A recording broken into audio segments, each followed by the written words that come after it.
Darren, there's a good feel about the place at the moment. 7 unbeaten in the league. I think it's 1 defeat in 10 games and unbeaten in 2022 to start the year. Compare that though to when you walked through the door 3 months ago. It's chalk and cheese, isn't it? Yeah, it's certainly a nicer feeling and a nicer vibe around the training ground in recent weeks. But we could sense it was coming. We knew what we were sort of building towards. It was a very difficult environment to walk into because the atmosphere and the mood was as low as I've ever known in football, and we highlighted that straight away. We've obviously the gaffer and myself and Benno that got to change the mood around this place. Listen, I'm a firm believer that in any industry, if you're happy going to work, you'll get more out of people. So we certainly homed in on trying to make it an enjoyable place to come to work. Took some time, but we've eventually raised the standard and raised the professionalism, and it's all come from a little bit of consistency with the schedule, how we work, our daily routines, our mood around the place. We're interacting more with the players, we have lunch together, all these little things that maybe to others might not be important, but they were crucial that we identified that the first day or two we came through. So we knew from day one where we wanted to take the club and the players. And to be fair to them, they deserve a lot of credit. They've bought into everything we've tried to do, and there's a real consistency about how we operate. Whether it be a training day or a match day now. So we're in a good place, but still lots of work to still be done, as you know, but we're on the right path. And it's yourself and Kev and Benno have obviously all come in, but it coincided with change off the pitch as well, in the likes of obviously John Steele, head of football, Stan's come in as well, and Tom, you all work very closely, don't you? And it's all combined quite nicely, and I suppose that's what's helping us move together in the right direction off the pitch, which is now showing on the pitch as well.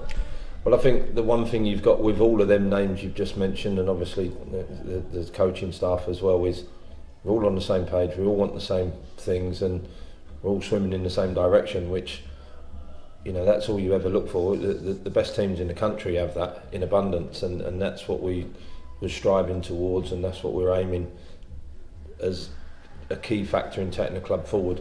We're all on the same page with it, and it's great that everyone's doing their little bit to achieve the bigger goal. Stan's been brilliant, John's been brilliant. We've got scouts all over the country picking up games and sending reports back, so we're familiar with players from the top of the country to the bottom of the country. It's obviously helped with our recent recruitment as well, but it's all with that common theme that we're trying to turn the club around and make it successful again, and obviously get back into the league. Yeah, and you really had to pick the players up from off the floor, from where you walked in to a changing room of players very low on confidence, and you've done that in quite a short space of time. Is it, like you say, come back to those little things that you mentioned previously that are really combining and working to a bigger goal, really? I think consistency is the best word I can use, and that is, and Kevin's been brilliant at it, I've got to be honest, and I happen to believe that it's a crucial skill as a manager. You've got to be consistent. There's no, you can't have this situation where it's all hunky-dory when you win a game and then you're on the floor when you lose. There's got to be a nice balance along the way through all performances, through all results. And what we've done is we've been constructive with our criticism, if you like, and ways of trying to improve things, whether we've won, lost or drawn. And we've separated result and performance and had a look at, because as we all know in football, there's times when you can win a game and not play so great, but there's other times you can play really, really well, and a lot of things that you've wanted to see has played out, but you haven't won the game. So you get that balance right, and it's just led to a consistent behaviour from the top down, from obviously Kev and then through me and Benno. We train a certain way, we build and prepare into games a certain way. The schedule is consistent, it's not flippant, it's not, should we have a day off tomorrow, should we do a double session tomorrow? It's consistent, so players know where they are, and they deserve a lot of credit. Like I've already said, they've bought into it, but we've got a consistent way of working now, which has benefited everyone. Let's touch on a little bit about recruitment. How has that changed? I get the sense it's changed quite a bit, but obviously you played your part in the first 2 signings that walked through the door with the lads from Sheffield United. But since then, can you just touch on a little bit how that's changed with obviously the help from elsewhere like John and Stan and those types of people? So we've got a board in the office that's got 30, 40 names on it, and we've profiled players that we believe can be for today, tomorrow, and in a year or two's time, and potentially take the club forward. And also with selling value as well. So you're looking for that type of player that fits the age profile, fits the type of profile that we want to have within the starting 11, within the group and the squad. And obviously, we've identified quite a number of them. As it turns out, the first 1 or 2 had to be loan deals because we knew we needed an immediate impact. So, it was obviously handy that I had the boys from Sheffield. I knew their mentality was right because I know Sheffield United worked their academy, so I knew they would come in with the right mentality and with the winning mentality ultimately.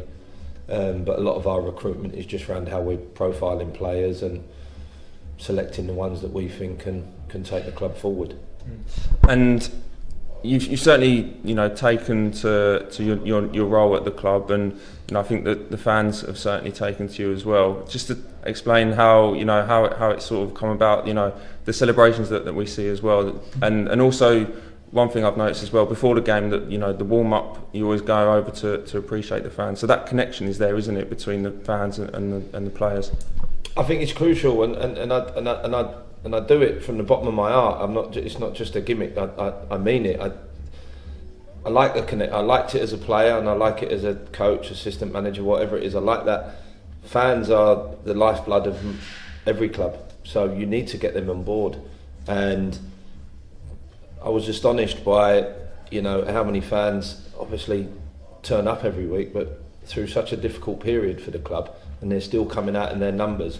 All I kept saying, and obviously Kevin Benno have got the advantage of having played there through good times, and we just kept saying, can you imagine when we get this going and turn it round? Like they'll come out in larger numbers and get right behind the team, and that obviously benefits players as well. We all want to play in front of a happy crowd that can lift you through the bad moments and share the good moments with you.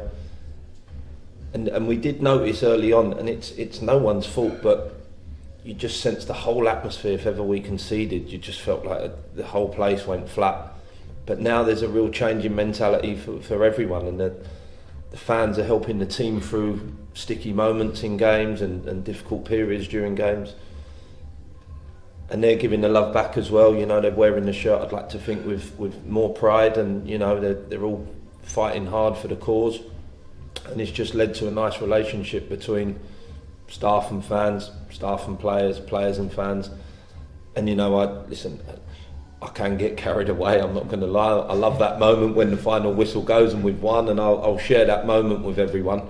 But we go back in the office and we have a bottle of beer to celebrate, obviously, and then it's back to planning on how to make us better, and that is always how we operate, But my relationship with fans, I think they're first class, and I enjoy the support they give to me personally, the team, the management, the whole club. They're incredible, and I'm sure the more we improve, the more of them will turn up. Yeah.